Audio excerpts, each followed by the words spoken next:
ఆ ఎన్నికల పేరుకి స్థానిక ఎమ్మెల్సీ ఎన్నికలు అయినప్పటికీ కూడా పోరు మాత్రం హోరాహోరీగా ఉంది. కారణం ఏంటంటే అటు నిన్నటి వరకు అధికారంలో ఉన్నటువంటి వైసీపీ, ప్రస్తుతం తిరుగులేని అధికారం చలాయిస్తున్నటువంటి టీడీపీ కూటమి, ఈ రెండు వర్గాల మధ్య ఉన్నటువంటి హోరాహోరీగా ప్రతిష్టాత్మకంగా తీసుకున్న పరిస్థితి తమ ప్రతిష్టను నిలబెట్టుకోవాలనేటువంటి ప్రయత్నంలో చంద్రబాబు నాయుడు కూటమి ప్రయత్నం చేస్తూ ఉంటే, ఉత్తరాంధ్రలో తమదైనటువంటి సత్తా చాటడం అనేటువంటిది వైసీపీకి ఒక లిట్మస్ టెస్ట్గా వీళ్ళు భావిస్తున్న స్థితి. అంతేకాకుండా అభ్యర్థుల పరంగా చూస్తే మరి ఎందుకు ఓడిపోయాడో అయితే తెలియదు, కానీ ఉత్తరాంధ్రలో తిరుగులేనటువంటి రాజకీయ నాయకుడిగా తనదైనటువంటి ఒక బలమైన ముద్ర వేసుకొని చిన్న స్థాయి నుంచి అంచెలంచెలుగా తిరుగులేని నాయకుడిగా ఎదిగినటువంటి బొత్స సత్యనారాయణ అక్కడ అభ్యర్థిగా పోటీ చేస్తూ ఉంటే, అతనిని ఎదుర్కోవడానికి ధీటైన అభ్యర్థి ఎవరు అనేటువంటిది కూటమి ఇప్పటివరకు మల్లగొల్లాలు పడుతూ ఉంది.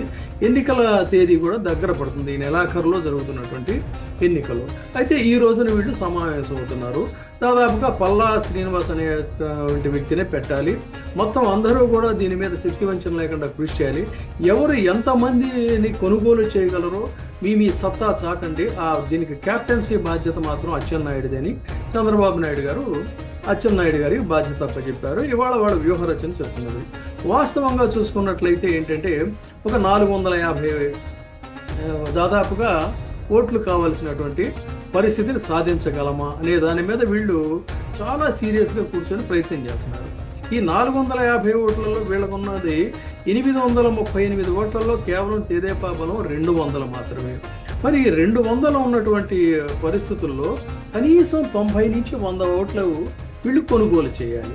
మరి అమ్ముడు పోవడానికి దాదాపుగా 100 మంది అభ్యర్థులు ఉన్నారా? ఈ వైసీపీ అటు జగన్మోహన్ రెడ్డి ఇటు బొత్స సత్యనారాయణ సమన్వయంతో వ్యూహరచనని ఛేదించి 100 మందిని ఎలా కొనుగోలు చేయగలుగుతారు?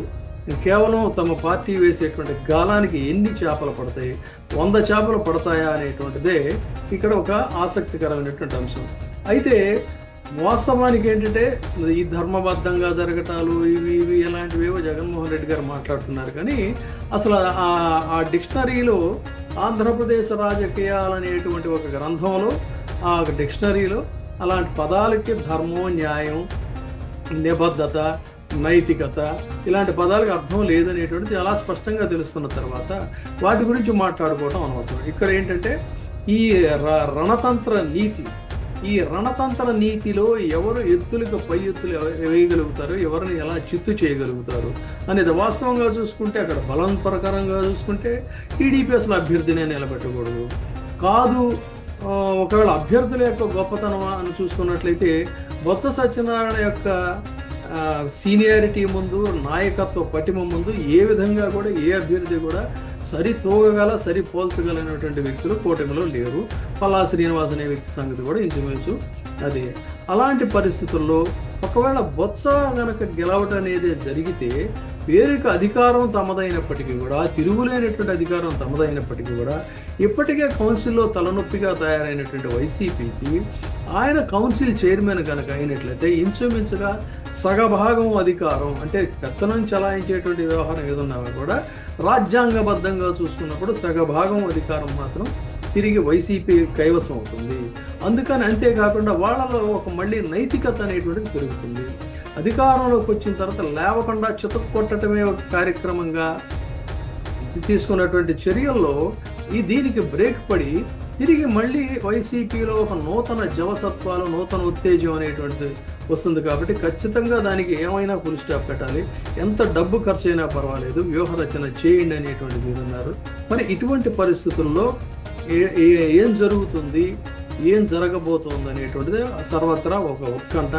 అయితే ఎన్ని సర్వశక్తులు ఒడ్డినా, అధికారం యొక్క ఎర చూపినా, డబ్బు ఎర చూపినా, ఎన్ని రకాల పందేరాలు చేసినా 100 మంది అమ్ముడుపోతారా? కనీసం 90 మంది అమ్ముడుపోతే చాలు మనకి అని ఆశిస్తున్నారు వాళ్ళు. 90 మంది మరి గంపగొత్తగా అమ్ముడుపోవడానికి సిద్ధంగా ఉన్నారు అనేటువంటిదే సర్వత్రా నెలకొన్నది. మొత్తంగా చూసుకున్నట్లయితే మాత్రం ఈ స్థానిక సంస్థల ఎన్నికలు అనేటువంటివి ఆంధ్రప్రదేశ్ రాజకీయాల్లో మళ్ళీ ఒక ఆసక్తికరమైనటువంటి అంశం అనేది చెప్పక తప్పదు. ఏది ఏమైనప్పటికీ కూడా రాజకీయ చతురతలో కానీ రాజనీతిజ్ఞతలో కానీ ఉత్తరాంధ్రలో బొత్స సత్యనారాయణదే కాలం మొన్న కలిసి రాలేదు, కానీ డెఫినెట్గా తనదే పై చేయి కాబట్టి నిస్సందేహంగా గెలుస్తాడనేటువంటిది అయితే చెప్పవచ్చు. ఎందుకంటే 100 మంది తన కళ్ళ ముందు అమ్ముడుపోతూ ఉంటే చేష్టలు ఉడిగినట్టుగా అయితే కూర్చుంటారనేది అనుకోవడానికి ఛాన్స్ లేదు. అయితే అధికారం రుచి రాజకీయ నాయకులకి అది వేరే టేస్ట్ కాబట్టి, బట్ స్టిల్ కమిటెడ్గా ఉండేటువంటి వాళ్ళు ఖచ్చితంగా ఉంటారు.